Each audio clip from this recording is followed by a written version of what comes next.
Saat ku masuk ke hadirat-Mu, bawa persembahan ke tempat kudus-Mu. Pujian ku naikkan, sembah ku berikan bagi-Mu Allah yang mulia.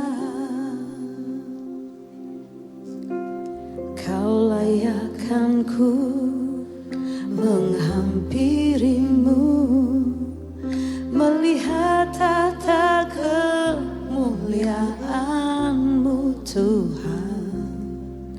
Pujian ku naikkan, sembah ku berikan bagi-Mu Allah yang mulia. Oleh kuasa darah-Mu, Kau telah tebus dosaku. Kekudusan-Mu melingkupiku, kasih-Mu mengalir memulihkan hidupku. Sungguh besar anugerah-Mu, Kau selamatkan hidupku. Ku menjadi ciptaan yang baru oleh kuasa darah-Mu.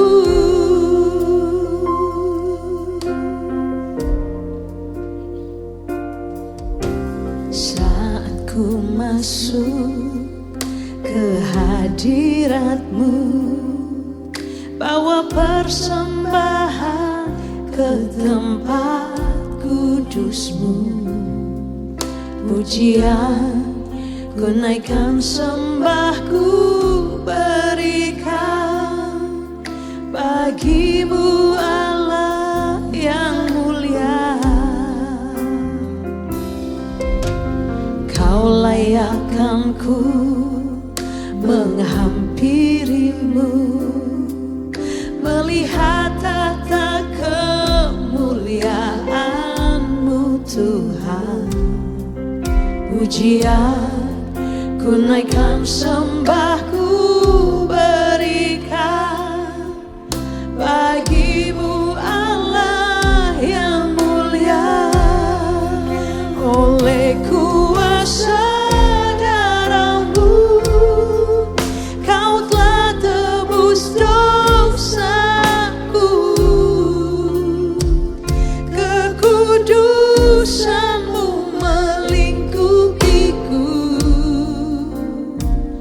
kasih-Mu mengalir memulihkan hidupku. Sungguh besar anugerah-Mu, Kau selamatkan hidupku. Ku menjadi ciptaan yang baru oleh kuasa darah-Mu.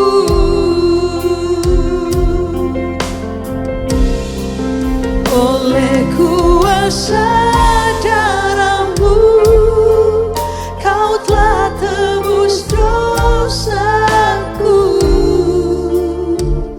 Kekudusan-Mu melingkupiku, kasih-Mu mengalir memulihkan hidupku. Sungguh besar anugerah-Mu, Kau selamatkan hidupku. Ku menjadi ciptaan yang baru oleh kuasa darah-Mu.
oleh kuasa darah-Mu, Kau telah tebus dosaku.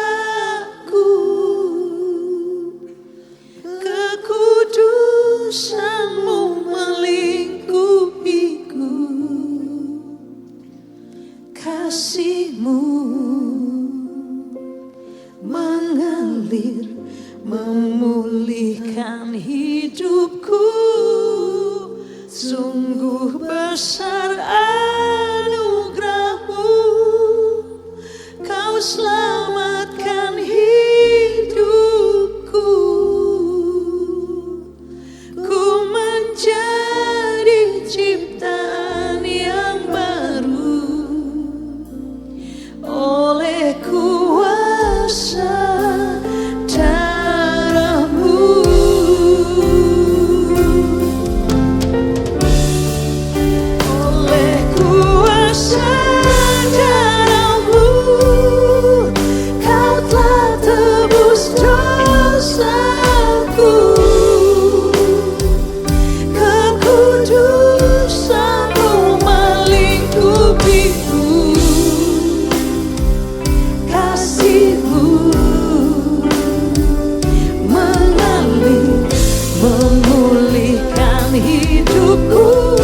kami bersyukur berterima kasih.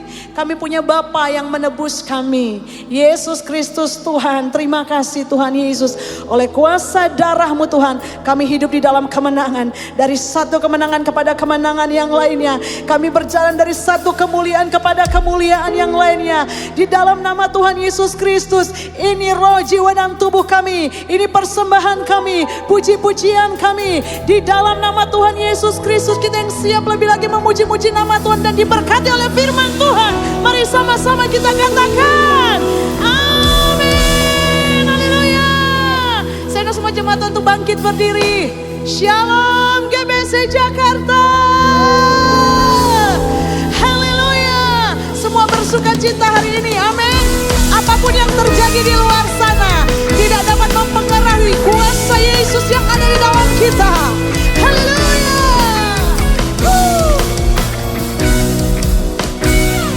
Diberi kuasa dari Raja Mulia, menaklukkan musuh di bawah kakiku. Lebih lagi, come on. Ku pakai kuasa dari Raja Mulia.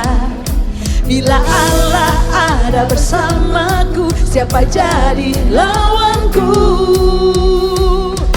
Sungguh besar Kau Tuhanku, Engkau perisai hidupku. Ku berdiri dengan iman, iman dalam Yesus Tuhan. Kau yang memberi kemenangan, ku bersorak merayakan. Terpujilah Engkau Raja segala raja. Sorakan haleluya. Haleluya. Diberi kuasa dari Raja Mulia, menaklukkan. Injak-injak yuk. Di bawah kakiku, ku pakai kuasa dari Raja Mulia. Bila Allah ada bersamaku, siapa jadi lawanku? Bila Allah ada bersamaku, siapa jadi lawanku? Bila Allah ada bersamaku, siapa jadi lawanku? Sungguh besar Kau Tuhanku, Engkau perisai hidupku. Ku berdiri dengan iman, iman dalam Yesus Tuhan. Kau yang memberi kemenangan, ku bersorak merayakan. Terpujilah Engkau Raja segala raja. Mari beri tepuk tangan yang terbaik buat Tuhan Allah kita. Haleluya. Terima kasih Tuhan. Pengorbananmu sempurna, kuasa-Mu turun atas kami sempurna Tuhan. Mari lebih lagi angkat suara kita semua jemaat Tuhan. Nyanyikan yuk. Sungguh besar Kau Tuhanku, Engkau perisai. Mari angkat tangan semua yuk. Ku berdiri dengan iman, iman dalam Yesus Tuhan. Kau yang memberi kemenangan, ku bersorak merayakan. Terpujilah Engkau Raja segala raja. Lebih lagi sungguh besar Kau Tuhanku, Engkau perisai hidupku. Ku berdiri dengan iman, iman dalam Yesus Tuhan. Kau yang memberi kemenangan, ku bersorak merayakan. Terpujilah Engkau Raja segala raja. Terpujilah Engkau Raja segala raja.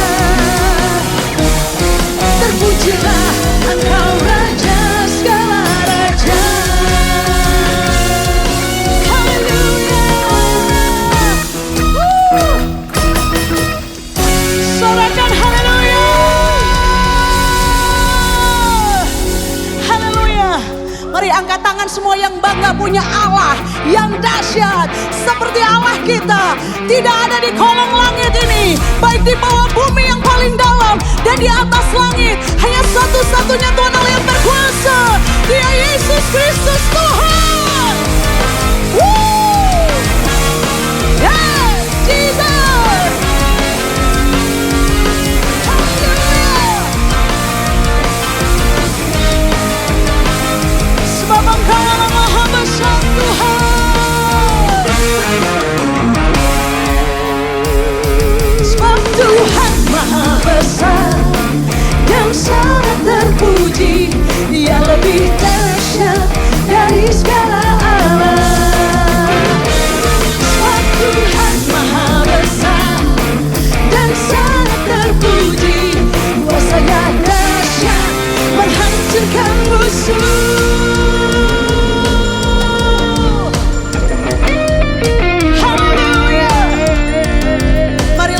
Jemaat Tuhan, nyanyikan.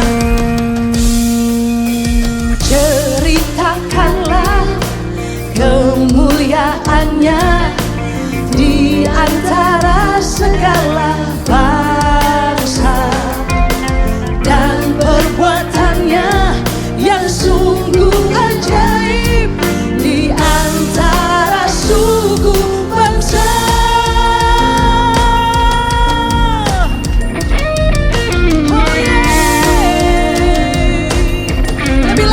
Kiri kanannya yuk. Ceritakanlah kemuliaannya. Kasih tahu orang-orang kita punya Allah yang dahsyat.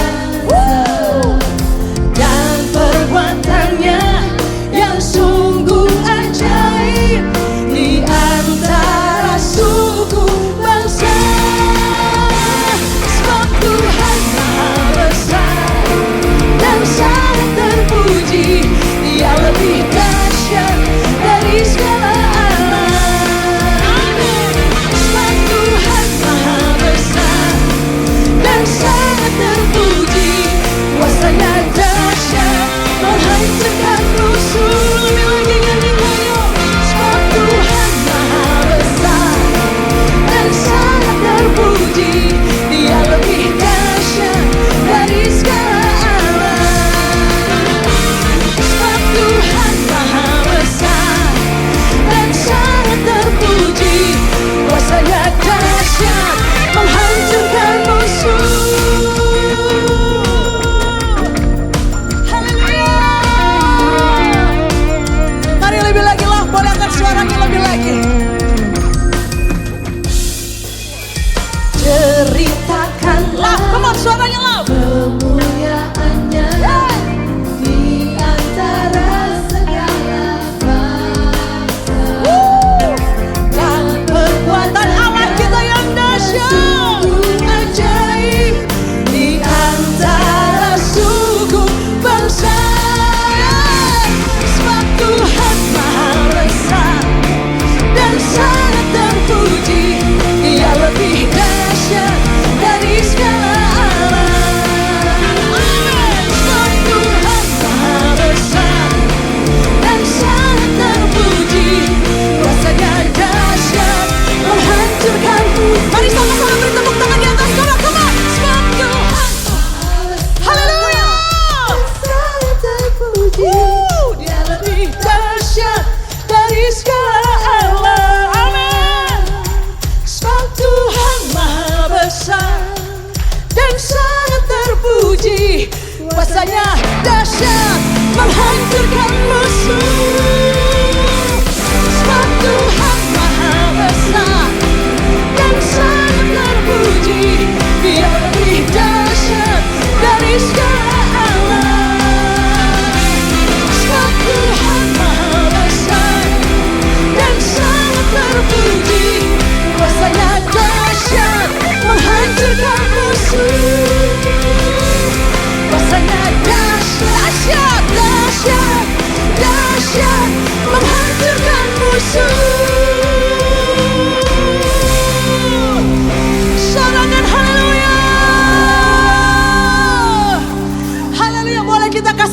tangan di atas kepala, 1 menit untuk Tuhan Allah kita yang dahsyat luar biasa. Haleluya. Haleluya. Haleluya. Kami percaya sesuatu yang besar terjadi atas kami Tuhan. Kami percaya sesuatu yang besar terjadi di tempat ini Tuhan. Haleluya. Haleluya. Saya persilakan duduk kembali dalam hadirat Tuhan.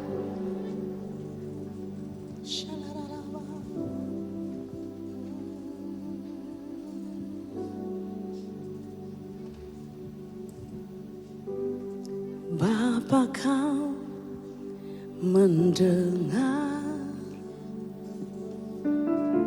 seruan hatiku, tak pernah Kau lepaskan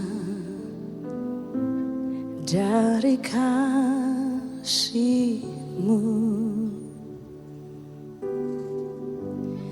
Lewat lembah gelap, Kau temani aku. Roh-Mu bekerja selalu untuk kebaikanku.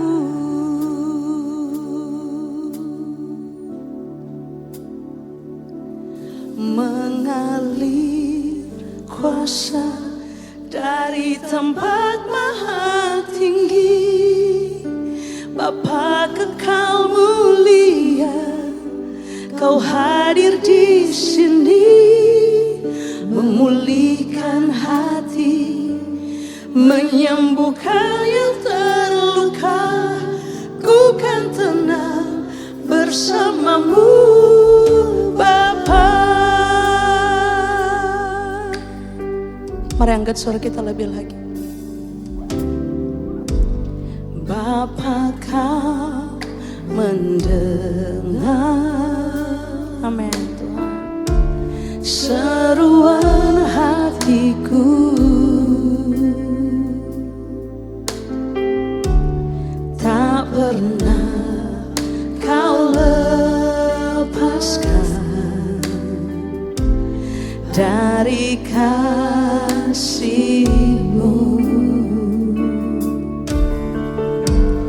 Lewat lembah gelap, Kau setia Tuhan, Kau temani aku.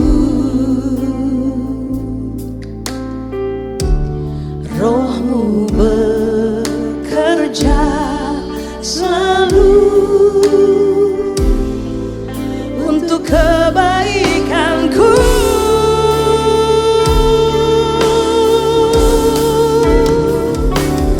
Mengalir kuasa dari tempat maha tinggi, Bapa kekal mulia, Kau hadir di sini, memulihkan hati, menyembuhkan yang terluka. Ku kan tenang bersama-Mu Bapa. Mengalir kuasa dari tempat maha tinggi, Bapa kekal mulia, Kau hadir di sini, memulihkan hati, menyembuhkan yang terluka. Ku kan tenang bersama-Mu Bapa. Mengalir dari tempat maha tinggi, Bapa kekal mulia, Kau hadir di sini, memulihkan hati, menyembuhkan yang terluka. Ku kan tenang bersama-Mu Bapa. Mari sembah Dia, mari semuanya Semuanya angkat hati dan suara kita sembah Tuhan Allah kita. Haleluya.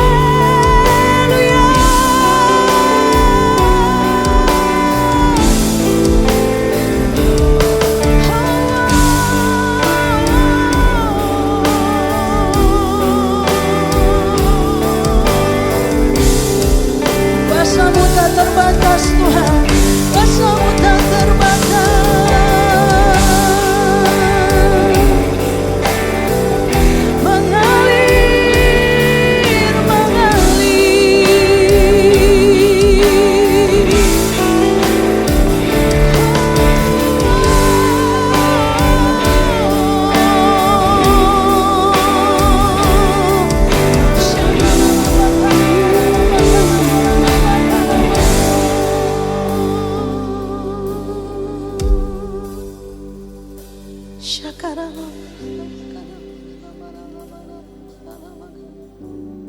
Mari sembah Dia, buka hati kita.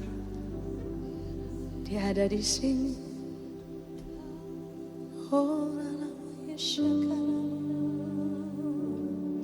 Mari jangan ada yang diam.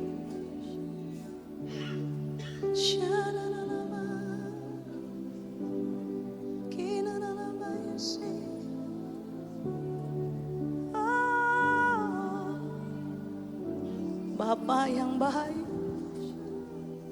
terima kasih Tuhan. Ini hati kami Tuhan, ini hati kami Tuhan. Terima kasih. Mari bersyukur ya jemaat Tuhan. Apapun yang terjadi hari-hari ini bersyukur, bersyukur. Kita punya Bapa, kita punya pemelihara, kita punya Allah penyedia yang dahsyat. Terima kasih, terima kasih Bapa, terima kasih. Mari angkat tangan semua jemaat Tuhan. Mengalir kuasa dari tempat, kami perlu Engkau lebih lagi Tuhan, lebih lagi Yesus. Hadir di sini, memulihkan hati, menyembuhkan yang terluka. Ku kan tenang bersamamu Bapa. Jemaat Tuhan saja katakan mengalir, mengalir kuasa dari tempat tinggi.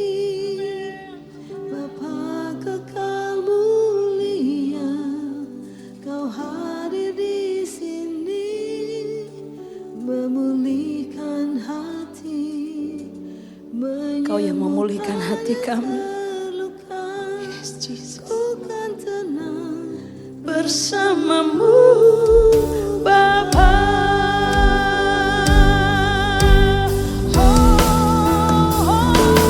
Mengalir kuasa dari tempat maha tinggi.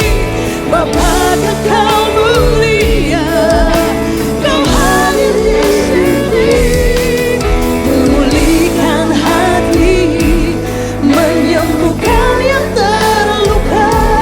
Ku kan tenang bersamamu Bapa. Mengalir kuasa dari tempat maha tinggi. Bapa kekal mulia, Kau hadir di sini, memulihkan hati, menyembuhkan yang terluka. Ku kan tenang bersamamu Bapa. Ku kan tenang bersamamu Bapa. Ku kan tenang bersamamu Bapa.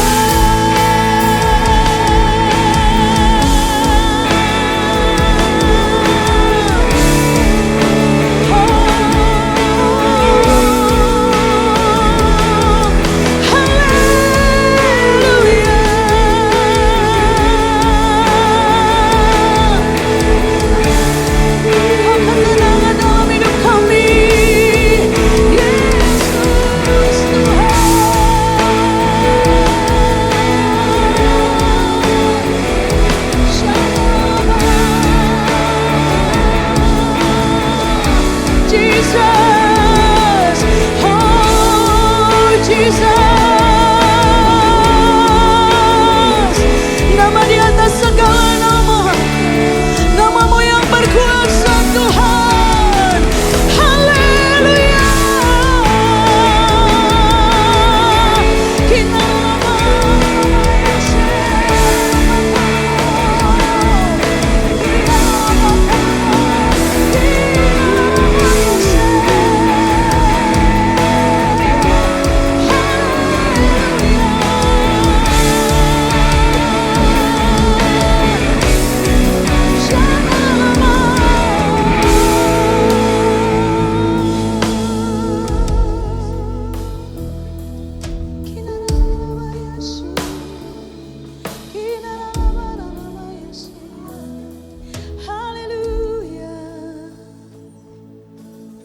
Jesus, haleluya.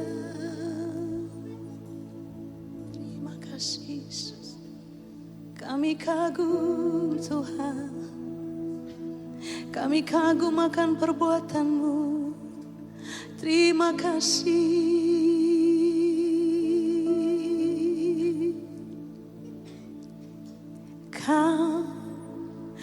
Ku kagumi dalam hati. Mari bangkit berdiri jemaat Tuhan. Katakan dengan penuh kekaguman. Sampai kini ku akui kasih-Mu tiada duanya. Ku kagumi dalam hati, kasih-Mu tiada duanya. Sampai kini ku akui kasih-Mu tiada duanya. Kau jemaat Tuhan lebih lagi yuk. Dalam hati kasih-Mu tiada duanya. Sampai kini ku akui kasih-Mu tiada duanya. Mari beri tepuk tangan yang terbaik buat Tuhan Allah kita yang dahsyat. Kau ku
Silakan duduk Bapak Ibu Saudara, kita akan mengambil bagian dalam perjamuan kudus.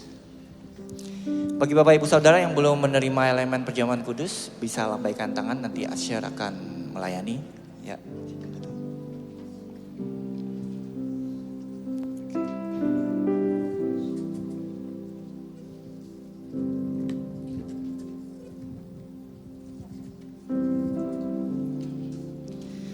Bapak Ibu Saudara, tahukah kita siapakah orang yang paling banyak terkena sakit penyakit sepanjang masa? Dia adalah Yesus. Mengapa? Karena segala sakit penyakit sepanjang masa, segala sakit penyakit di segala zaman ditimpakan di tubuh Yesus di atas kayu salib. Demikianlah kesembuhan mengalir buat setiap orang yang percaya kepada Dia. Dan Bapak Ibu Saudara tahu nggak? Siapakah orang yang paling berdosa sepanjang masa? Dia adalah Yesus. Mengapa? Karena segala dosa sepanjang masa ditimpakan di atas tubuh Yesus di atas kayu salib. Demikianlah keselamatan mengalir buat setiap orang yang percaya kepada Dia. Dia berdosa bukan karena dia melakukan dosa, tapi firman Tuhan bilang, Ia menjadi dosa, Ia yang tidak mengenal dosa, dibuatnya menjadi dosa karena kita, supaya di dalam Dia kita dibenarkan oleh Allah. 2000 tahun yang lalu, ketika Yesus tergantung di atas kayu salib, mungkin orang-orang mengira Dia kesakitan karena Dia dipaku tergantung di atas kayu salib. Tetapi firman Tuhan di Yesaya 53 berkata, tetapi sesungguhnya penyakit kita lah yang ditanggungnya, dan kesengsaraan kita yang dipikulnya. Padahal kita mengira Dia kena tulah, dipukul dan ditindas oleh Allah. Tetapi Dia tertikam karena pemberontakan kita, Dia diremukkan karena kejahatan kita. Ganjaran yang mendatangkan keselamatan bagi kita ditimpakan kepada Dia. Dan oleh bilur-bilurnya kita menjadi sembuh. Bapak Ibu Saudara, hari ini kita mengambil bagian dalam perjamuan kudus. Mari saya undang Bapak Ibu Saudara bangkit berdiri. Dan saat kita memegang roti di tangan kita, kita melihat tubuhnya yang diremukkan, tubuhnya yang dihancurkan buat kita. Supaya apa? Supaya Dia membayar sakit penyakit yang kita derita. Kesengsaraan kita Dia pikul. Dan kita percaya saat ini, ketika kita melihat tubuhnya dan kita memakan tubuhnya, kita percaya oleh bilur-bilurnya, apapun sakit penyakit kita saat ini, kita telah menjadi sembuh. Mari kita mau makan tubuh Yesus dengan iman di dalam nama Yesus.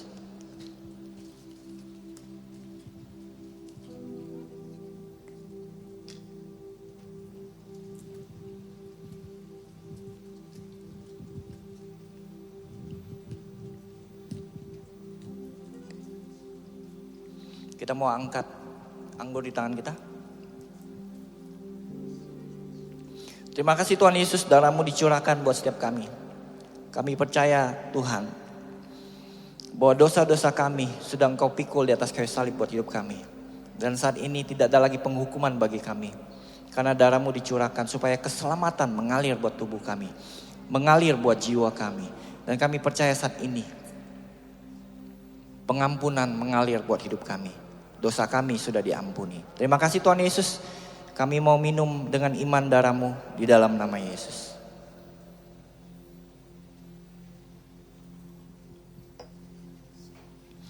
Terima kasih Tuhan. Kami mengucap syukur buat tubuh dan darah-Mu yang sudah diberikan buat kami. Kesembuhan mengalir, pengampunan mengalir, keselamatan mengalir. Kami mau nerima itu semua dengan iman di dalam nama Tuhan Yesus. Kami berdoa dan mengucap syukur. Haleluya. Amin.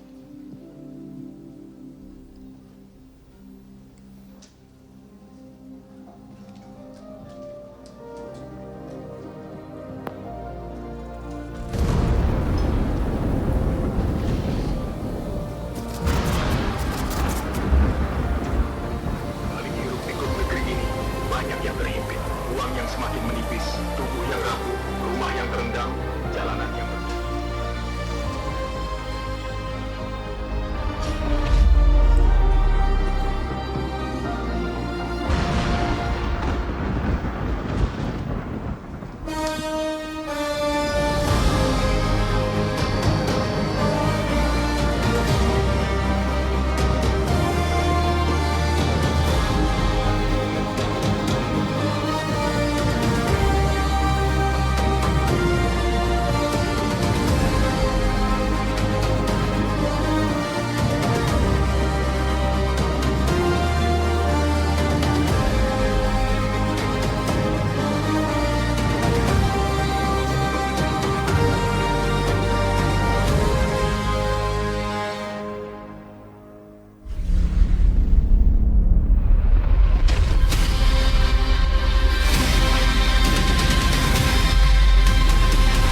Shalom semuanya. Shalom beloveds. How are you doing? Apa kabar semuanya? Meskipun yes, luar biasa. Saudara diberkati oleh puji-pujian penyembahan pada pagi hari ini. I'm blessed. Saya tahu ini puji-pujian penyembahan ini bukan opening act ya. Kayak misalnya ada main act, ada opening act. Tahu nggak saudara-saudara? Kalau band itu ya, biasanya ada band pembuka, band utama gitu. Ini bukan saudara-saudara. Puji-pujian penyembahan kita lakukan bersama-sama sebagai suatu gereja, bukan untuk saudara menonton puji-pujian penyembahan seperti yang saya sudah jelaskan minggu lalu. Tapi puji-pujian penyembahan itu adalah suatu keintiman, suatu kedekatan. Kita kalau mengagumi seseorang, ya kan, saudara aja kalau pergi ke konser gitu ya, ada mungkin K-pop atau nggak, saya sih terus terang aja, saya belum pernah nonton K-pop konser. Oke, tapi kalau saya lihat orang-orang yang sangat mengagumi idolanya, itu bisa teriak, haleluya. Bukan haleluya. Siapalah namanya lah gitu loh istilahnya. Itu diteriak-teriak gitu ya, istilahnya dielu-elukan gitu ya. Itu sebenarnya it's a form of worship. Saudara memuji, menyembah. Tetapi di sini saudara, yang namanya yang nonton itu ya, ibarat kata ya, kalau misalnya untuk puji-pujian penyembahan ini, saudara bukannya penonton, saudara adalah bagian daripada yang menyembah saudara. Karena yang nonton atau yang menerima penyembahan itu cuma satu orang. The audience is only one, there's an audience of one, yaitu Tuhan Yesus Kristus. Dialah yang layak untuk disembah. Jadi saudara, the focus bukan pada diri saudara. Bagaimana sekarang saya kelihatannya, bagaimana cara penyembahan saya.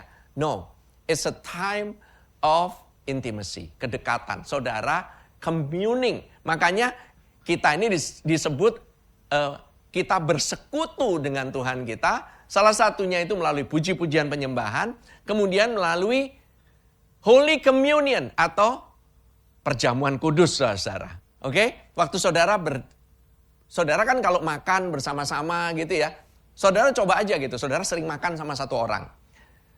Saudara sering aja makan gitu. Ajak makan gitu. Siapalah gitu ya. Misalnya gitu ya. Di sini karena saya kan lihat langsung di depan ada Pastor Gad gitu ya. Saudara coba aja sering ajak makan Pastor Gad gitu. Oke? Ajak makan, nggak tahu Pastor Gad doyannya makanan apa. Nah, saudara-saudara ajak aja gitu. Nanti lama-lama saudara sering ngobrol sama dia. Nanti saudara ngobrolnya bisa, cara ngomongnya bisa mirip nanti sama Pastor Gad. Lama-lama gitu ya. Karena apa? Saling mengenal. Kita itu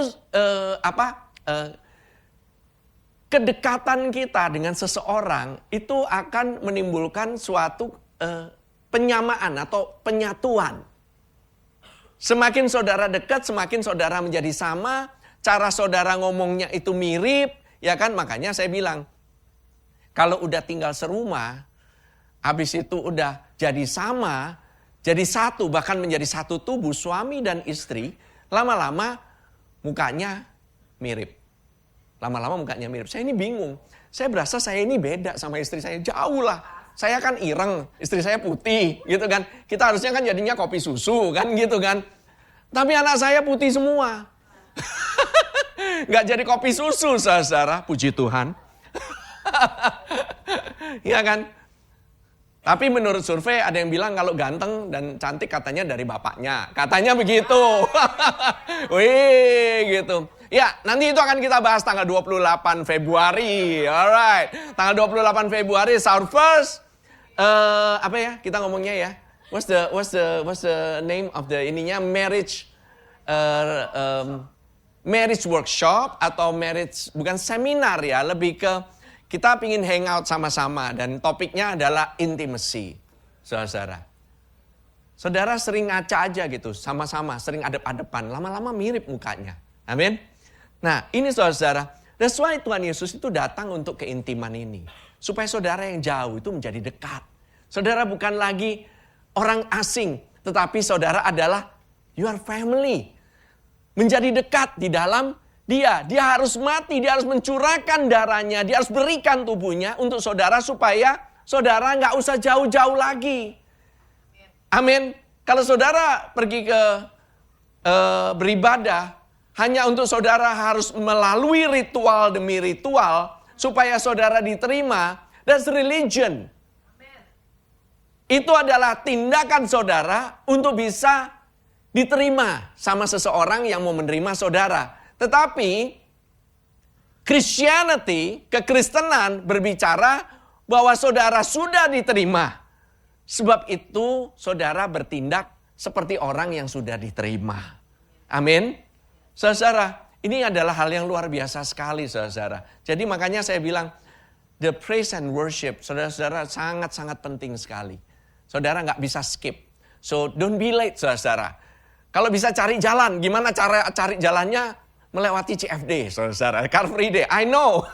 Karena Car Free Day itu saudara nyari jalan sana sini pastilah. It's tough gitu ya. Tapi saya percaya, nah, ini kalau saudara kan bilang, when there is a will, there is a way. Nah itu saudara boleh terapkan di sana. Oke. Karena saudara tahu ya, Tuhan itu kepingin saudara itu untuk mendekat.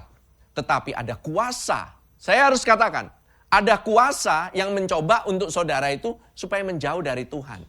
Supaya saudara nggak dapat berkatnya. Menghalangi saudara, supaya saudara itu jadi, kalau bisa udahlah mager aja deh gitu loh ya. Kalau kata anak-anak sekarang zaman now katanya mager gitu ya. Dikit-dikit mager lah gitu. Lihat hujan gitu, mager jadinya.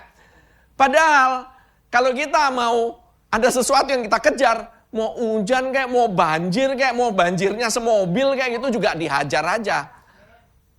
Amin. Ya kan? Melewati macet, melewati segala macam.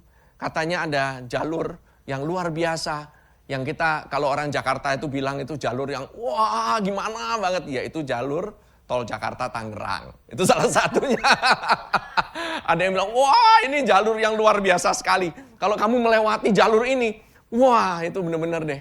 Kamu udah di atas rata-rata. Saya juga males banget, tapi ada yang lewati jalur itu setiap hari. Saudara.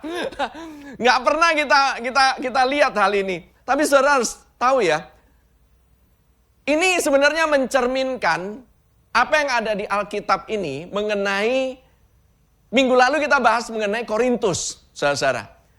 Dan Korintus ini suatu kota di daerah Yunani yang sebenarnya itu tidak ada bedanya sama sekali dengan kota Jakarta.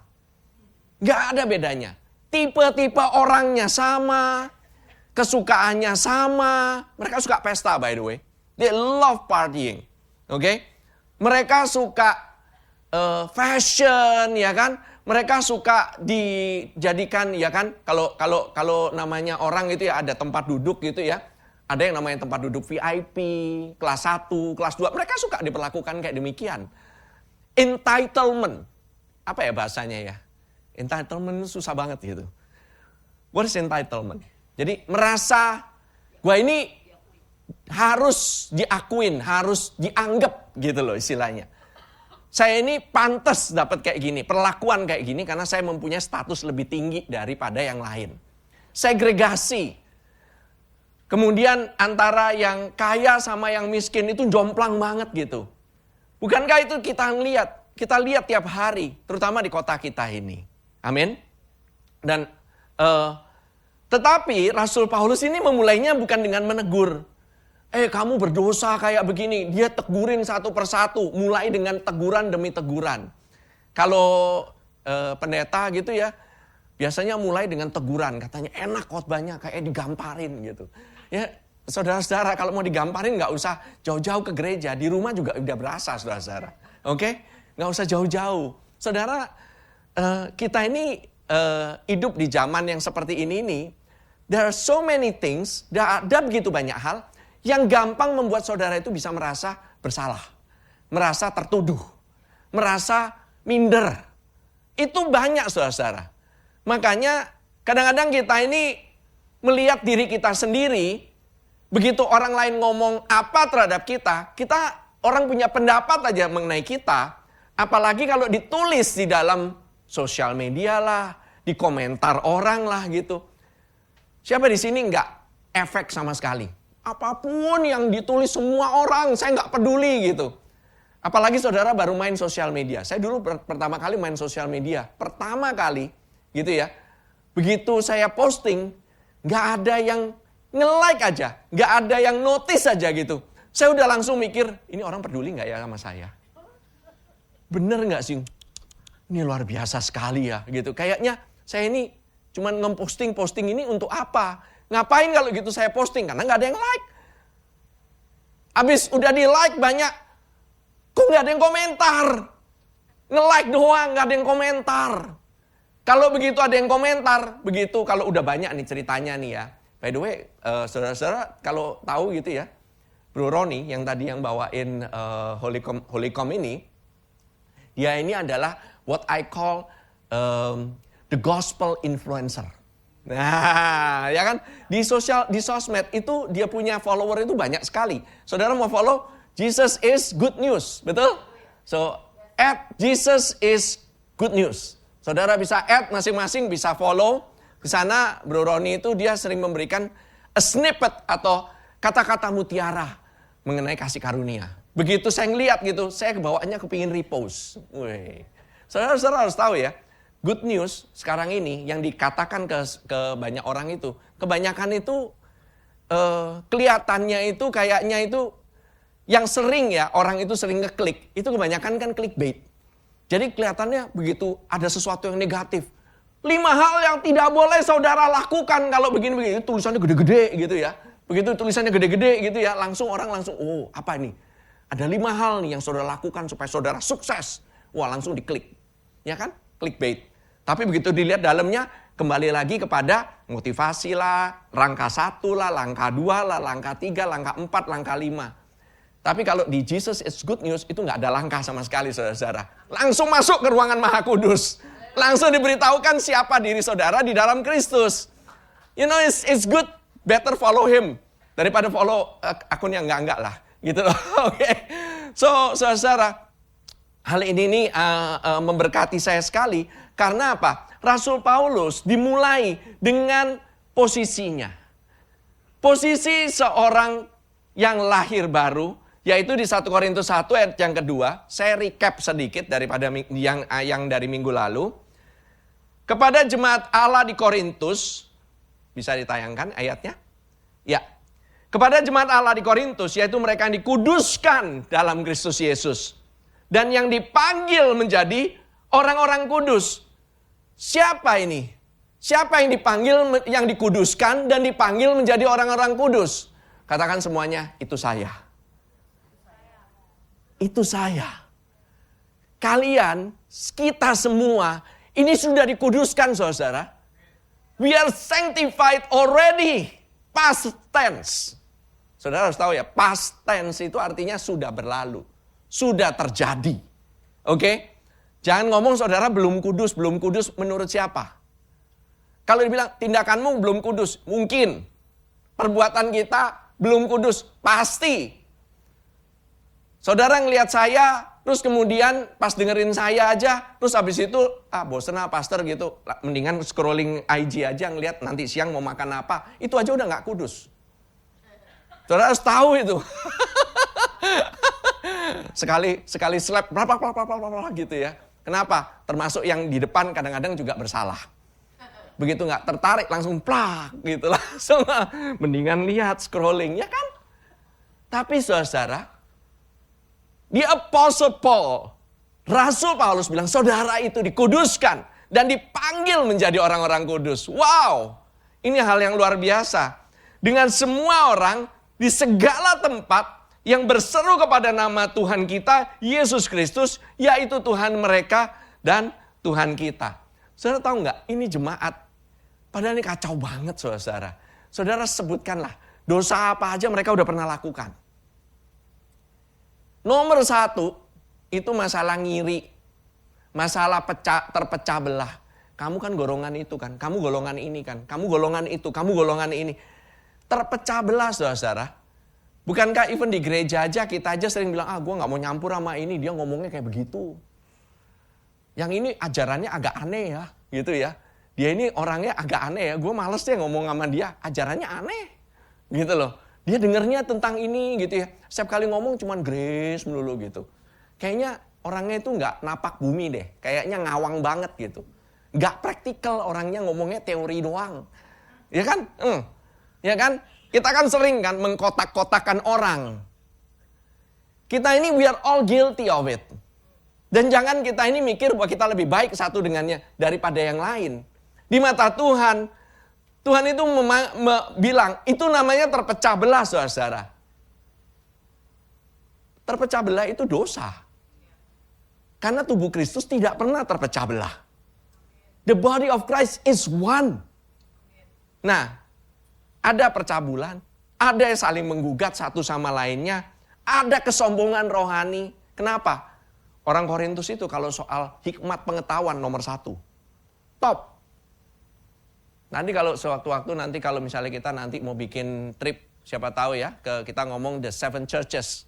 The 7 churches itu adanya di, sebenarnya lebih ya, harusnya di Yunani, harusnya sama Turki. Tapi Korintus sih, ini masalahnya di Yunani ini, bukan di Turki. Tapi 7 gereja itu ada di Turki gitu ya. Biasanya orang kalau trip ke Israel bisa ikutan gitu loh, istilahnya ke trip ke Turki. Tapi kalau saudara mau tahu, Korinth itu Yunani. Yunani itu terkenal dengan arsiteknya.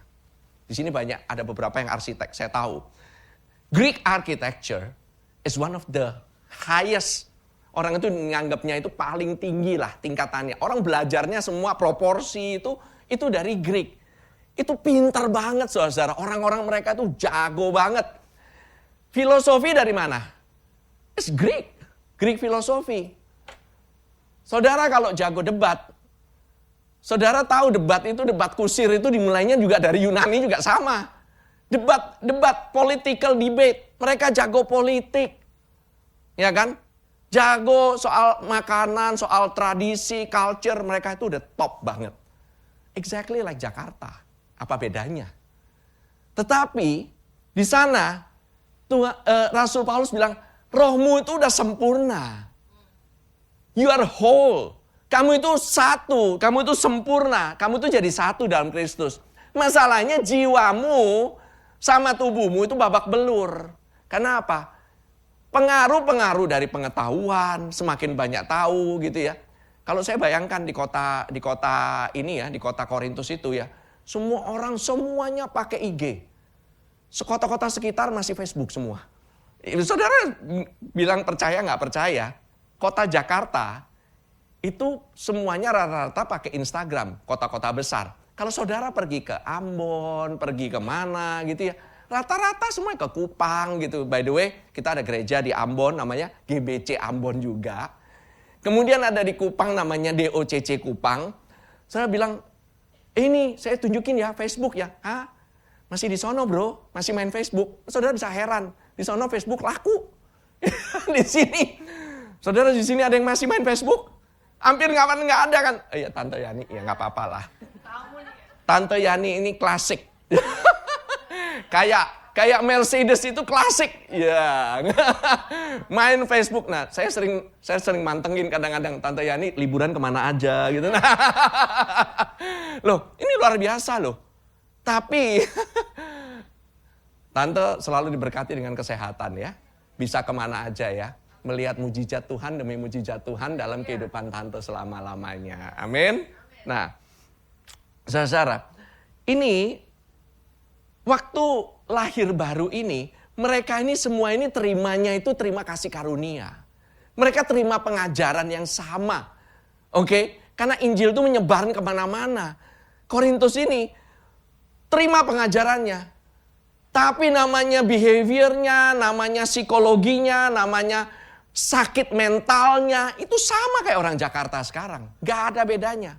Sama saudara-saudara. Semuanya seeking for attention. Dan semuanya punya yang namanya kecanduannya. Saudara pikir kecanduan itu cuma obat. Saudara pikir kecanduan itu cuma pornografi.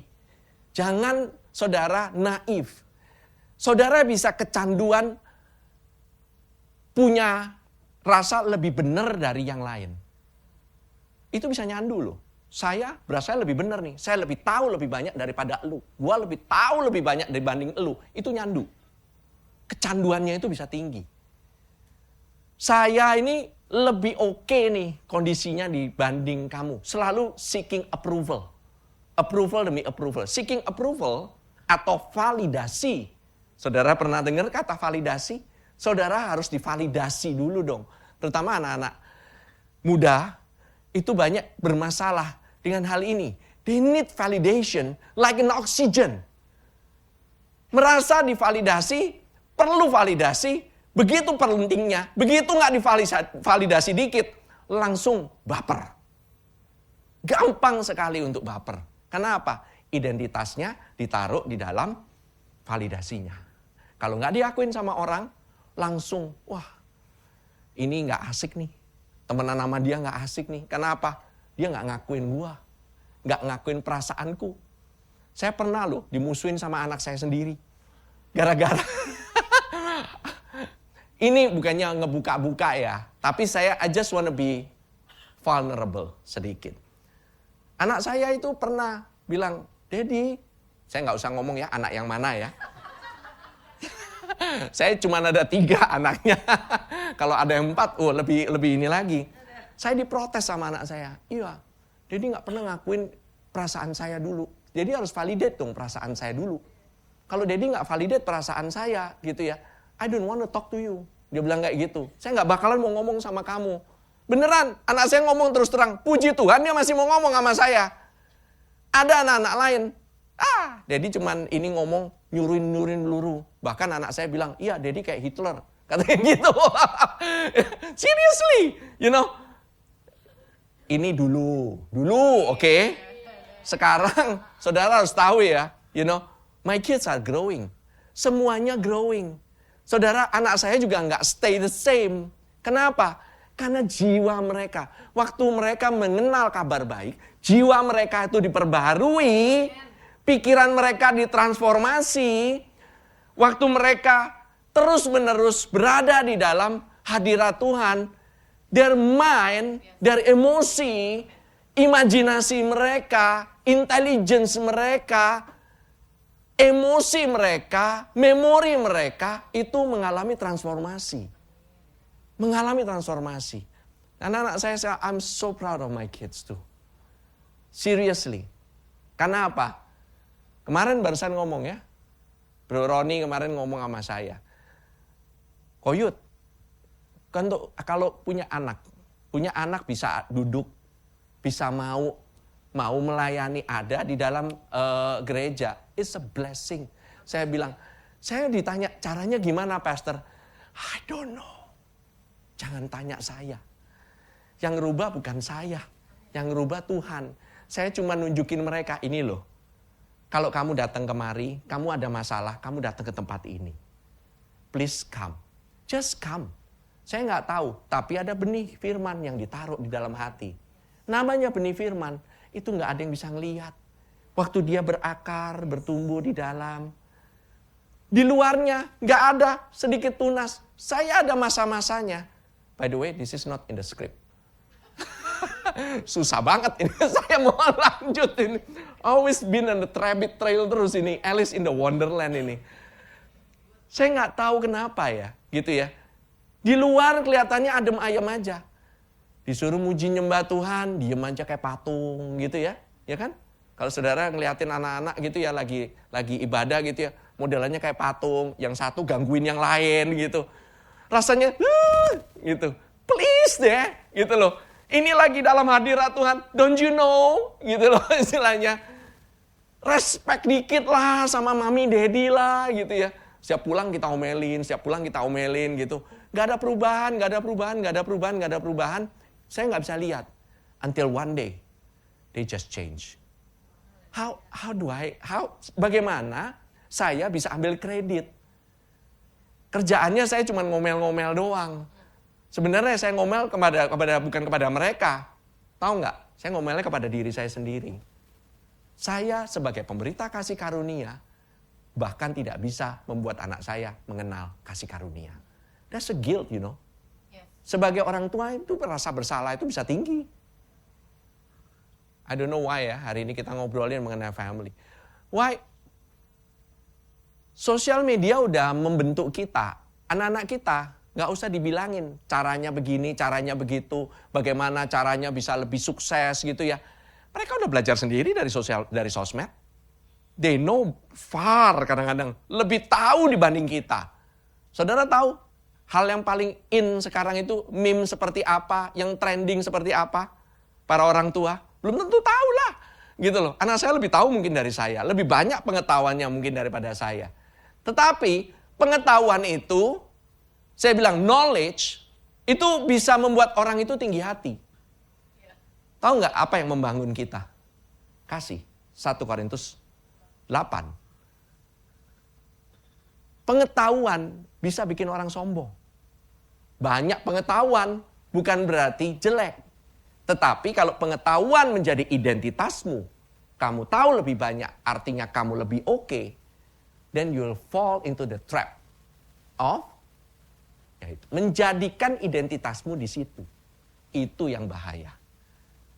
Tapi kan kita perlu hikmat, Pastor. Of course, saudara-saudara, we need wisdom. We need wisdom. Tapi it's not your wisdom. Christ is our wisdom. Kristuslah, itulah hikmat kita. Itulah identitas kita. Kamu ingin lebih banyak hikmat?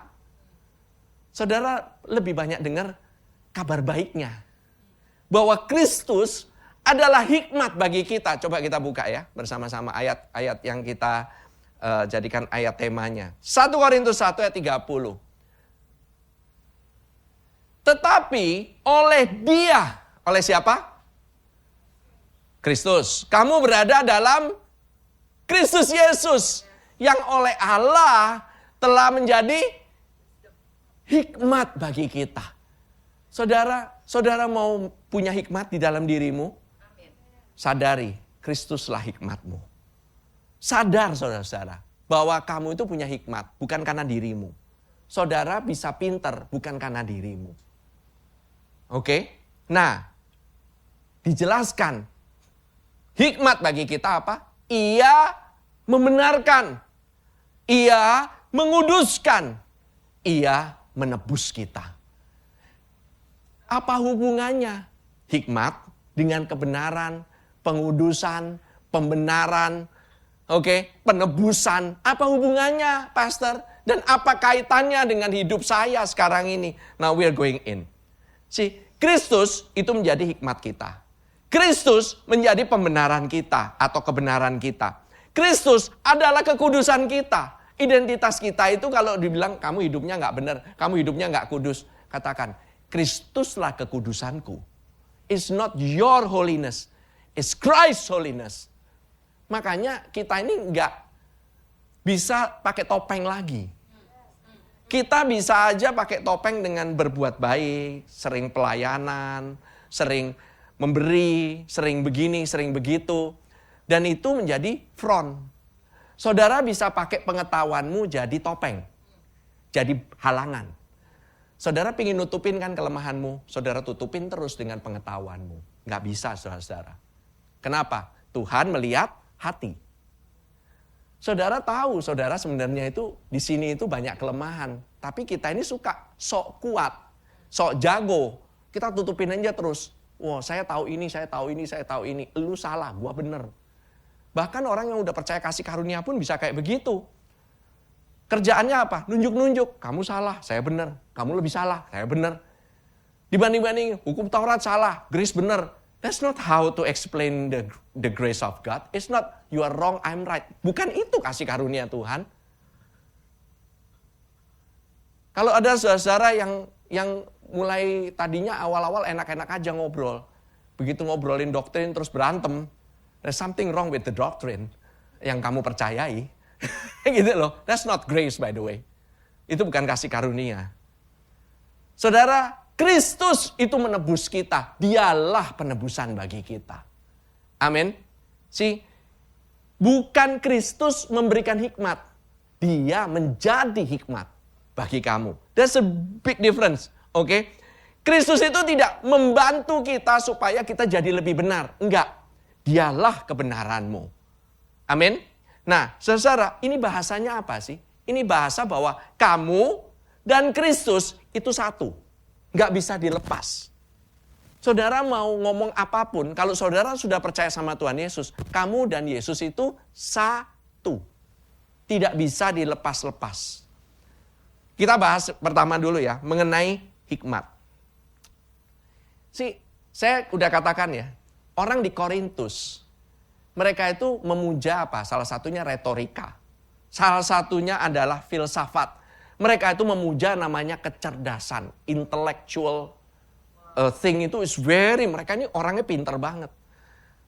1 Korintus 1 ayat 24 dikatakan demikian. Konteks ya, kita ngomongin konteks. Tetapi untuk mereka yang dipanggil, baik orang Yahudi maupun orang bukan Yahudi. Karena di Korintus juga ada orang Yahudi. Kristus adalah kekuatan Allah dan nikmat Allah. Karena apa? Orang Yahudi itu mereka mencari tanda semuanya. Talking about mujizat, power. Tapi orang namanya orang Korintus, orang non-Yahudi, itu nyarinya hikmat. Kristus menjadi kuasa. Kekuatan di sana by the way ya, kata aslinya adalah dunamis. The dunamis of God. Artinya apa? Mujizatnya Tuhan. Dunamis itu kayak kata dinamit. Oke? Dunamis itu ngomongin supernatural. Ngomongin sesuatu hal yang ngomongin mujizat. Iya sih, kamu cuma ngomongin hikmat-hikmat doang. Kamu gak percaya mujizat kan? Nah, tapi orang banyak yang di Korintus mengagung-agungkan soal mujizat. Dikit-dikit, wah pokoknya ini. Mereka itu percaya hal yang supernatural. Tapi mereka fokus di manifestasinya. Bukan kepada Kristus. Mereka cari apa? Mereka ngejar KKR demi KKR demi KKR. Bukankah di Jakarta juga demikian? Ada orang-orang yang ngejar KKR, ngejar nabi, ngejar guru ini, guru itu. Si ini nih bagus nih. Ini khotbahnya nih keren banget nih. Dia kalau khotbah, wah 1000 orang di depan rebah semua. Ya kan? Begitu dikasihin wah, gitu semuanya gitu ya kan? Saya nanti cari lagi yang itu. Kenapa? Bagi saya hal itu saya mau kejar karena apa? Disitulah hadirat Tuhan. Gereja lain kurang hadirat Tuhan. Mungkin. Gitu loh istilahnya. Saudara-saudara, yang satu motivational speaker.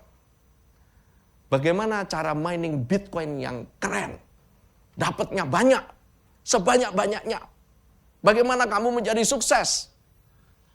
By the way saudara nggak tahu ya. Bahwa di dunia ini itu yang dicari. Kalau saudara bisa get the balance di antara dua ini. Mujizat juga, hikmat juga, dapat semuanya. Bukankah hal itu lebih baik? Semuanya kepingin kan demikian kan? Mujizatnya hebat, hikmatnya keren, tapi sombong. Nah, sama aja, ini mereka mengandalkan itu. Makanya disatukan. Sama Paulus dibilang, kamu bodoh. Nggak ada sih by the way, Paulus nggak pernah ngomong bodoh. By the way ya, saudara tahu nggak? Di kitab Korintus tidak pernah disebutkan sekalipun, hai orang Korintus yang bodoh. Nggak pernah. Saudara cek. Hai orang Korintus yang cabul. Nggak pernah. You cek, cari aja sendiri. Dia tunjukin kesalahannya semua, tapi ujung-ujungnya dibalikin lagi. Kembali yuk, ini Kristus yang jadi hikmat, bukan kamu. Ini Kristus yang jadi power, bukan kamu. Yang kamu cari sebenarnya apa sih? Kristus.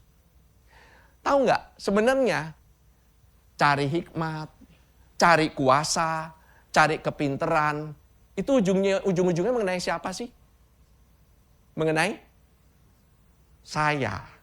It's about I.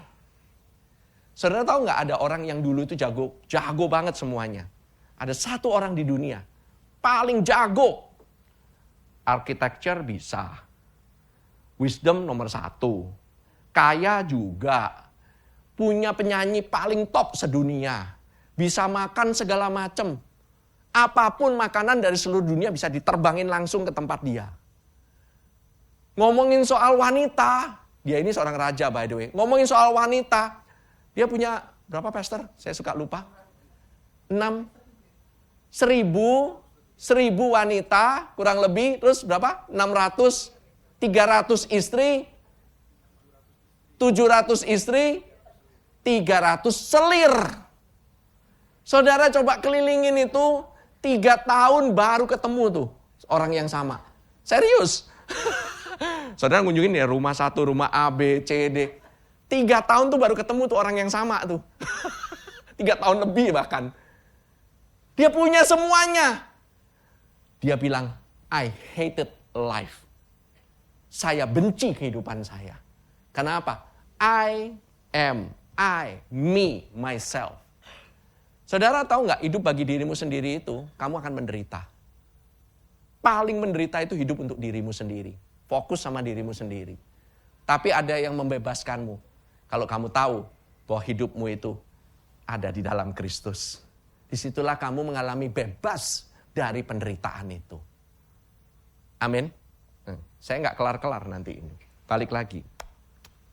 Saudara, Paulus berkata juga, 1 Korintus 2 ayat 2. Sebab aku telah memutuskan untuk tidak mengetahui apa-apa di antara kamu selain Yesus Kristus. Yaitu dia yang disalibkan. Christ crucified.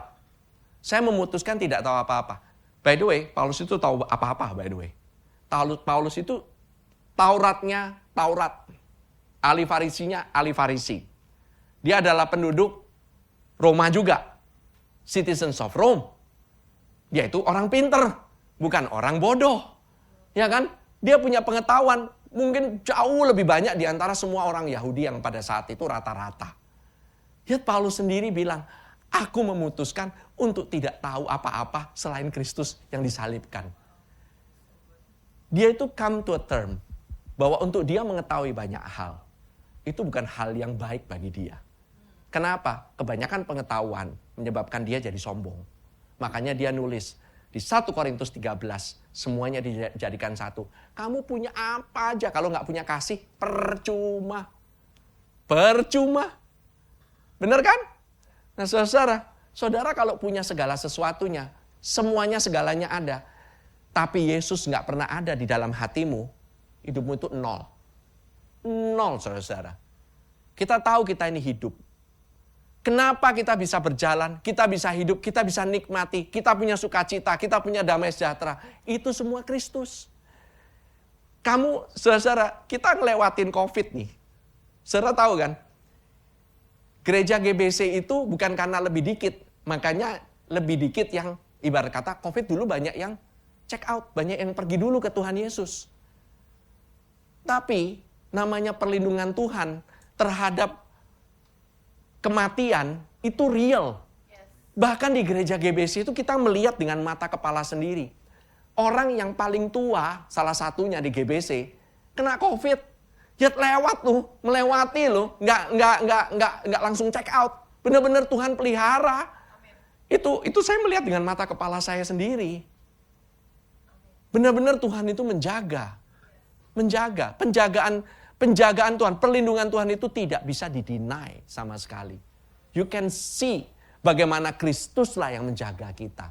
Makanya percuma, kita dulu berusaha lah pakai inilah, pakai itulah, bahkan saling jauh-jauhan kalau bisa jangan ibadah.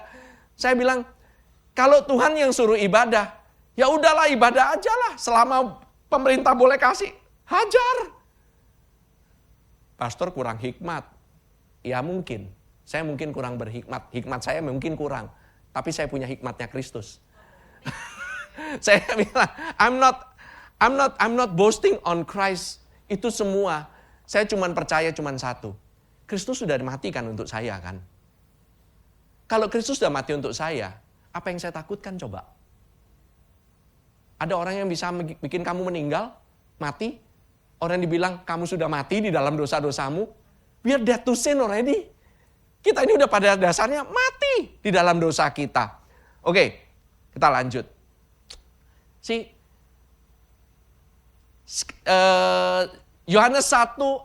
Yakobus 1 ayat 5. Jadi, kalau misalnya saudara bilang, aduh, saya kurang hikmat nih. How do you do that? Bagaimana? Oh, kalau gitu saya lebih banyak belajar, makanya saya lebih banyak hikmat. Coba dong, kamu usaha dapatkan hikmat lebih lagi. Enggak. Yakobus 1 ayat 5 katakan, kalau ada yang kurang hikmat di antara kamu, minta sama Tuhan. Simple enggak? Simple. Kayaknya simple. Tapi berapa banyak di antara kita, begitu kita kurang hikmat, oh kita nggak mau. Saya punya hikmat kok. Saya punya hikmat lebih kok. Saya bisa belajar. Saya punya tahu ini, saya tahu itu. Mana mungkin saya bisa begini. Terlalu sombong untuk minta hikmat dari Tuhan. Kenapa? Saya taunya. Ini yang di sini nih, saya bilang. Yang di depan, yang khotbah, itu nomor 1 kayak begitu attitude-nya. Saya ini bisa sombong, saudara. Begitu saya tahu gitu ya, wah saya bisa melakukan hal ini kok. Saya nggak bisa, saya nggak mungkin gagal lah ini. Bisa nggak gagal? Bisa ternyata. Saya juga bisa gagal. Saya juga bisa nggak punya hikmat. Tapi saya terlalu sombong untuk bilang, minta hikmat sama Tuhan. Akhirnya kalau udah kepentok, beberapa kali kejedot-jedot kepentok. Kalau udah jatuh bolak-balik, baru saya ujung-ujungnya minta hikmat sama Tuhan juga. Ujung-ujungnya. Saudara harus tahu ya, minta hikmat sama Tuhan bukan berarti saudara lemah. Justru itu adalah tindakan yang paling bijaksana. That is the wisest decision. Kids, kalau lagi ulangan, kalau lagi tes, kamu perlu memori, kamu perlu wisdom, kamu perlu hikmat. Ini jawabannya apa? Pertama, belajar yang keras. Oke? I tell you, study hard. Jangan bilang, oh, pastor bilang pakai hikmat Tuhan. Nggak usah, buku saya bakar, saya aduk-aduk, ntar saya minum. Kelar. Itu tidak menjadikan saudara berhikmat. Itu namanya BODOH. Jangan jadi begitu. Study, saudara. Belajar, persiapkan sebaik-baiknya. Tapi, waktu lagi ulangan, ask the wisdom of God. Minta hikmat sama Tuhan. Nanti teman-teman ya, semua ya, anak-anak Love, coba perhatiin. Saudara waktu minta hikmat sama Tuhan, kasih tahu nanti sama Pastor Yudi. Nilainya dapat berapa? Oke? I challenge you. Ask the wisdom from God. Oke? That's a message untuk anak Love. By the way ya, hikmat bukan metode. Hikmat itu pribadi. Yang namanya Yesus. Kalau kita ada di dalam Kristus, yang kita punya akses ke pikirannya Dia. Betul? Kamu ingin tahu pikirannya Kristus apa? Kalian percaya Kristus Dia itu mempunyai segala-galanya? Hikmatnya Kristus lebih daripada hikmat kalian? Kalian ingin tahu pikirannya apa? Waktu kalian minta hikmat, dan waktu kalian percaya Kristus masih ada dalam kalian dan menjadi hikmat kalian, itu kamu berhikmat. Kamu langsung punya akses dalam pikirannya. Jadinya gimana dong? Jangan panik. Jangan manipulasi sana sini. Nggak penting, saudara. Jangan berusaha melakukan, oh I need to be in control of everything. Saudara, the need to control itu bisa jadi kecanduan. Harus ngatur ini, harus ngatur itu. Oh itu bikin nyanduk banget. Why? Ya saya udah mengalami. Saya tahu rasanya in control. Of course di dalam usaha, di dalam hal-hal tertentu, saudara pasti harus ada some sense of control. Of course. Bukan berarti dilepas saudara-saudara. Tetapi ada saat-saatnya di mana saudara udah lakukan semuanya. Saudara udah gak bisa lagi melakukan, udah mentok nih. Then you need to give up that control kan. Jangan dipegangin terus kan. Kita merasa bahwa control itu equals to I'm in control. Tuhan tahu saya in control. Saya pegang Tuhan juga, tapi saya pegangin. Dua-duanya saya pegangin. Jangan sampai lepas nih dua-duanya. Kalau Tuhan yang gak berhasil, ya saya masih bisa lah. Ada serep lah. Gitu. That is not the way to do. Oke? Nih, saudara, Kristus mau menjadi hikmat bagi saudara. Second one, Kristus itu juga mau menjadi, ini untuk yang sering merasa guilty. Yang satunya sombong banget. Yang satunya guilty. Masalahnya, kenapa sih kita harus terus-menerus in control? Motivasinya penting. Beberapa, bagi saya punya motivasi kadang-kadang kenapa saya in control. Karena saya trauma dengan kesalahan yang lalu. Kalau saya lupa gitu dulu pernah saya biarin jadinya kayak begini. Saya langsung gak mau. Saya bilang, kayaknya nggak beres ini kalau saya nggak atur nih, gitu kan? Itu kan kita punya kebiasaan, ya kan? Tapi saudara harus tahu, perasaan guilty itu nggak akan pernah hilang meskipun kalau saudara tidak gantikan dengan seorang pribadi. Karena ada seorang pribadi yang membenarkan saudara. Saudara pernah nggak sering merasa, aduh saya ini kok nggak benar-benar terus ya. Lakukan ini, perbuatan ini kayaknya nggak benar. Gitu nggak benar, ini nggak benar. Itu salah lagi, ini salah lagi. Kalau saudara sering merasa that kind of guilt, saya katakan there is a good news. Karena apa? Kristus menjadi kebenaranmu.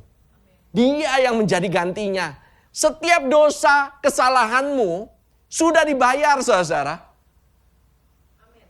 Saudara pikir perbuatan benarmu akan membenarkanmu. Itu manusia, itu agama.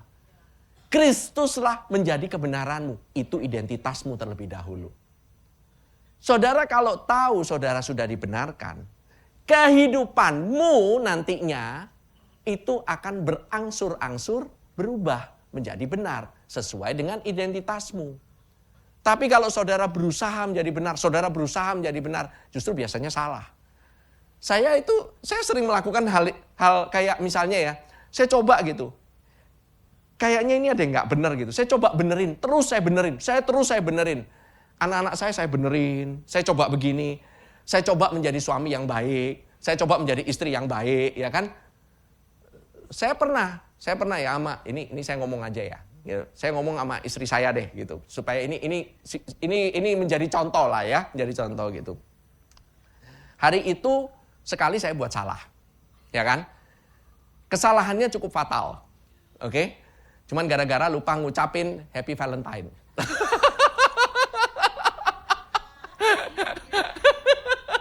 Bukan berarti itu ini, tapi itu bagi saya rasanya di sini apa? Guilty kan? Saya merasa bersalah. Aduh, ini gimana nih?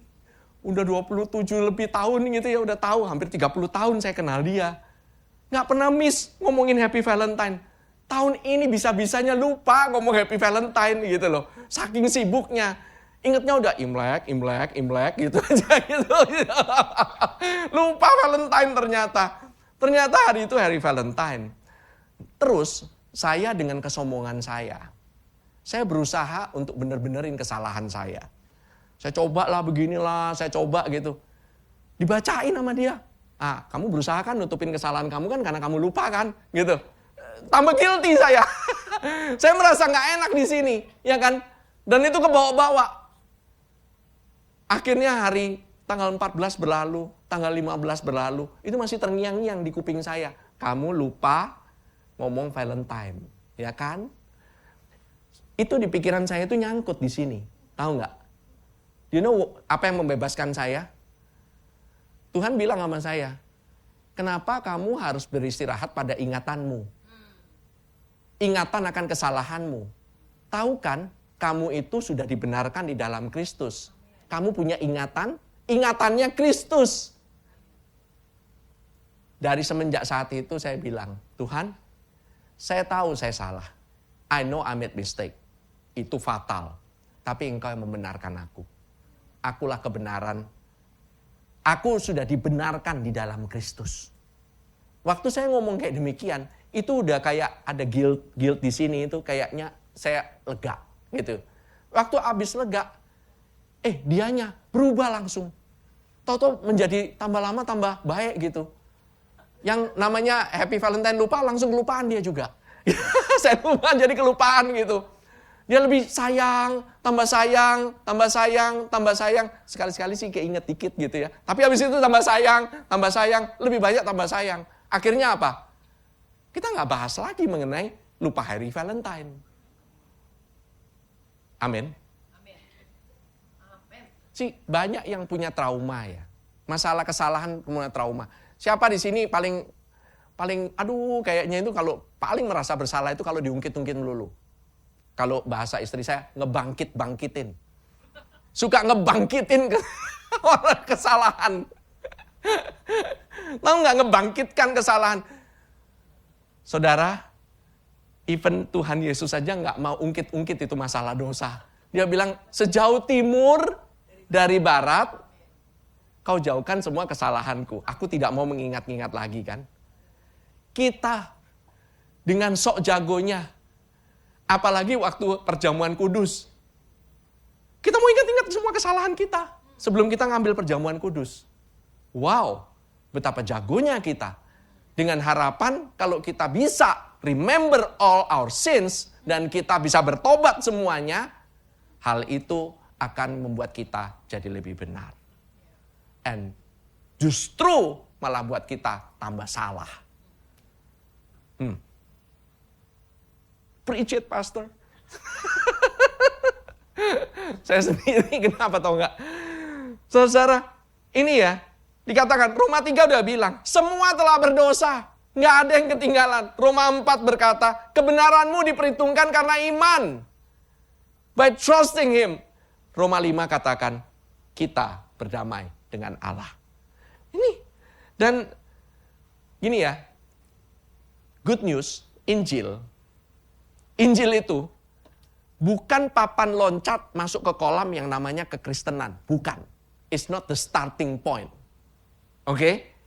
Injil itu sebenarnya kolam renang tempat kita berenang. It's all about his good news. Bukan mengenai your good news. Bukan mengenai your goodness. Injil bukan papan loncat, bukan starting point supaya saudara mulai masuk ke dalam kolam renang yang namanya kekristenan, bukan. Tapi Injil, kabar baik, itu kolam renang itu sendiri. And you are swimming in it right now. Saudara sedang berenang di dalam kolam yang namanya the good news.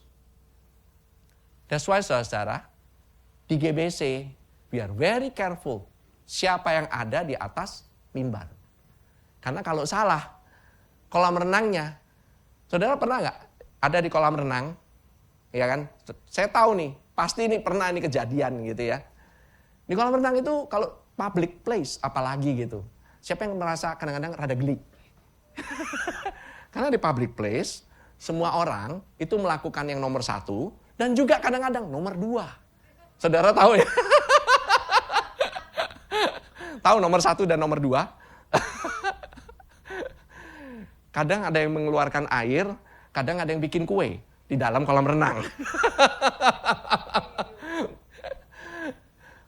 Itu saudara-saudara, itu berantakan banget. Saudara males kan? Gitu loh. Berenang di sana aja males saudara-saudara. Kayaknya, gitu loh istilahnya. Well, saudara harus tahu bahwa Injil Kristus itu, dia ini saudara ini udah berada di dalamnya. Dan setiap kali saudara di dalamnya, saudara buat kayak gimana pun, saudara bayangkan ini kolam renangnya itu self-cleaning terus.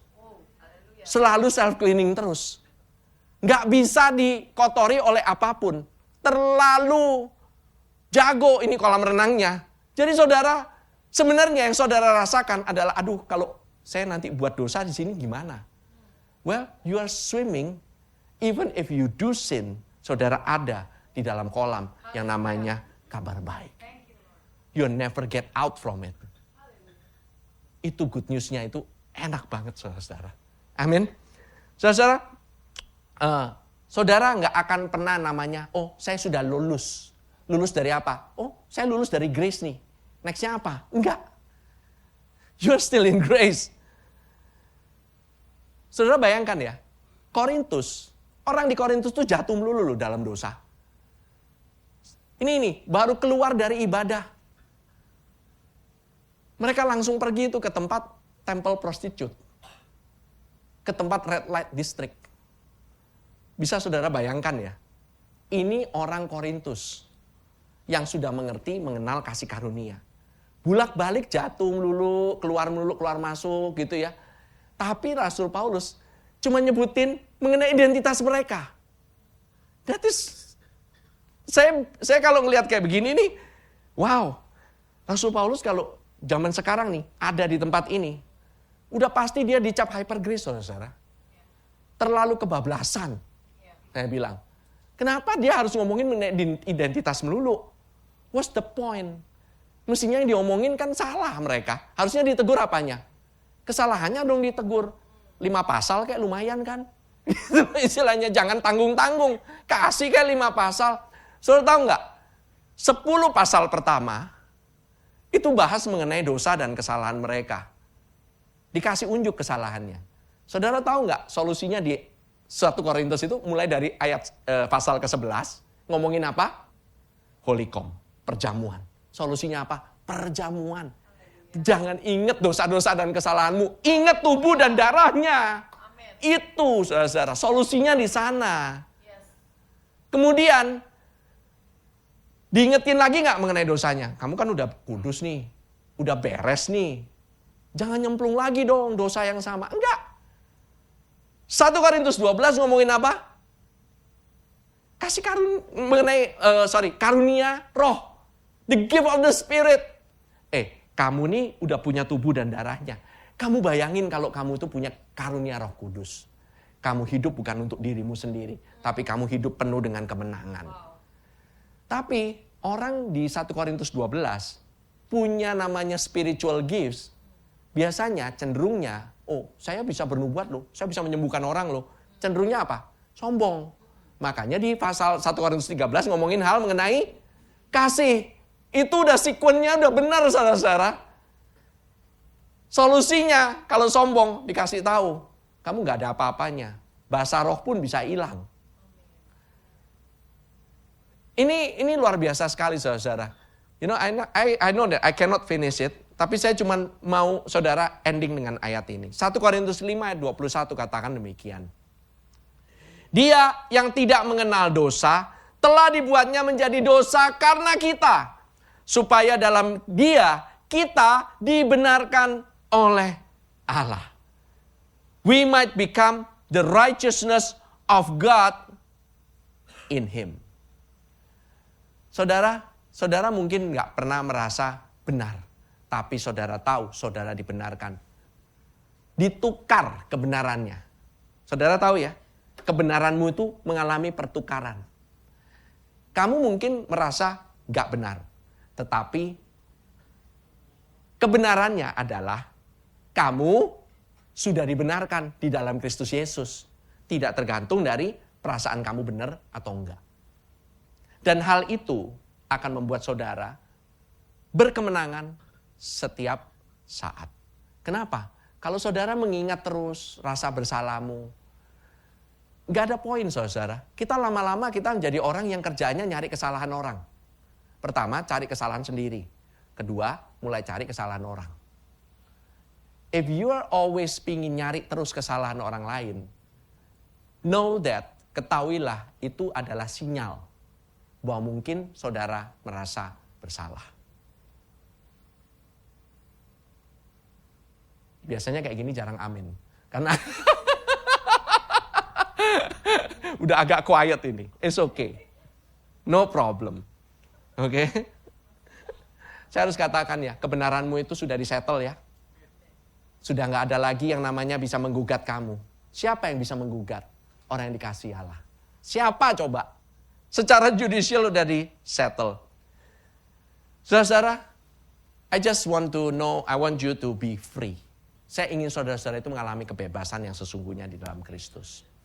Yuk, musicians. Saudara tahu nggak bahwa saya ngomongin sedikit mengenai penebusan. Tuhan itu menebus kita. Saya bisa ngomongin soal pengudusan. Tetapi saudara harus tahu yang menguduskan kita itu bukan diri kita ya. Yang menguduskan itu Tuhan sendiri. Kita dalam proses pengudusan nggak? Yes. Tapi kita juga sudah dikuduskan nggak? Yes. We are sanctified and we are being sanctified. Saudara bingung, artinya apa?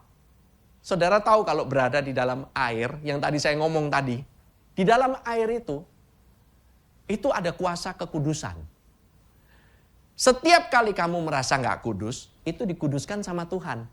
Yang menguduskan bukan kamu. Masalahnya kalau kita menguduskan diri sendiri, biasanya kebanyakan nggak beres. Tapi kalau Tuhan yang kuduskan kita, udah pasti bersih. Dan kalau Tuhan menebus kita, itu lebih gila lagi. Kenapa? Saudara tahu, saudara itu bukan miliknya diri saudara sendiri. Saudara itu miliknya Kristus. Seseorang yang sudah dibeli, dia itu jadi miliknya seseorang yang lain. Saudara bukan milik dirimu sendiri. Saudara tahu nggak? Seharusnya saudara itu miliknya belong to hell, belong to death. Saudara harusnya milik kerajaan maut. Tuhan Yesus, dia harus turun ke dunia. Dia harus berikan apa? Namanya tebusan. Dia menebus dengan apa sih? Dia menebus bukan dengan uang. Dia menebus bukan dengan, oh saya kasih ini, saya mau tukeran. Saudara, saya kemarin barusan nonton film. Ini filmnya di Apple TV ada, ini ada beberapa, ini serian, judulnya Teheran. Ini karena lumayan relevan dengan ini, serian namanya Teheran. Ini ngomongin mengenai seorang spy orang Israel sama spy-nya ada orang di Iran. Mereka itu suka menyandra orang kerjaannya. Sandra minta tebusan, tuker-tukeran selalu. Tapi tuker-tukerannya itu selalu nyawa ganti nyawa. Nyawa itu cuma bisa dibalas dengan nyawa. Nyawa kita satu dunia dibanding nyawanya Tuhan Yesus. Gak ada artinya saudara. Dunia itu kecil. Gak ada. Sebenarnya kita ini layak gak sih ditebus? Gak layak saudara. Orang kita ini modelannya kayak begini.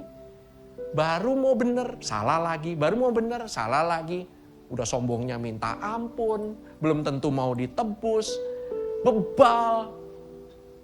Yang minder kebablasan. Yet, Tuhan begitu sayangnya sampai sama kita. Dia harus berikan darahnya sendiri. The blood of the lamb, itu tebusannya. Semenjak itu, semenjak saudara udah bertukar, ada pertukaran, yaitu saudara digantikan sama Tuhan Yesus. Semenjak saat itu, dirimu, kamu gak usah takut lagi. Kamu itu udah belong to the kingdom of light. Saudara tahu saudara itu adanya, saudara udah pendudukannya, saudara adalah miliknya Tuhan. Tidak bisa, siapapun tidak bisa mencabut saudara. Nggak ada yang bisa merenggut. Kalau itu adalah miliknya Tuhan, kalau saudara miliknya Tuhan, siapa yang berani kutak-kutik miliknya Tuhan? Nggak ada satupun. Amin.